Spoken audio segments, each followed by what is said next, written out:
January 27, 7 p.m., nasa ano siya ng bahay nila. Sabi niya, Yans! Tapos matagal siyang nag-pause. Siguro mga 3 minutes. Tagal. Hinintay ko nga eh. Sabi ko, baka nabigla lang to. Sabi niya, Yans! Gawa tayong sitcom. Bye! Gawa na lang. Ganun lang? Doon, ano pa yung pauna niya, introduction lang niya. Tapos after a week, tumawag ulit siya. Yans! 5 minutes pause. Lagi siya may pause eh. Kasi mahina ang ulo niya eh. Hindi siya nakakapag-isip agad ng mga salita. Pero natataka ako, parang hindi kasi alam ni Miss Charlene yung kwento, Kuya Yans eh. Parang first time niya. Nilihim muna namin sa kanya. May ganun palang naganap. Binigla namin siya. After 1 week, sinabi na namin kay Charlene. Tapos sabi ni Charlene, gusto ko yan! Tapos 10 minutes nag-pause ulit siya. Yes! Gumano siya. Yes! Bye! Taray ng mga... Marami ka pang tanong? Oh my God na! Maraming salamat. Kuya Yani, nakabawi ka doon. Bawin. Of course, moving on to Atasha. I know you have a lot of projects left and right, but do you have any memorable first-time moments?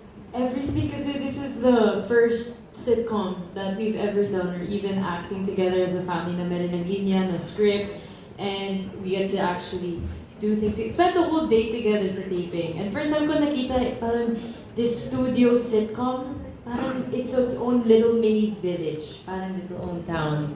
So lahat talaga. Yeah. Madaming first. Madami. Okay. Andres. Ako rin, adding to that, first time talaga is lahat to, yung sitcom, first project ko to. And I'm really super grateful and thankful na I'm with all these people here, the best cast. Yes. Actually, my first family talaga, tong cast. So, I'm really happy and, bawat eksena naman, it's always new and I'm always learning. So, I'm just really excited. And Jess, can I also just ask, like, how does it feel, it being your first project, but you get to work with your real family? Is this something that you always wanted to do, or did you prefer na iba muna makatrabaho mo? So, we've been working together naman as a family sa mga commercials dati and all. Pero na yun, may mga linya na, di ba? May mga scripts and then there's scenes.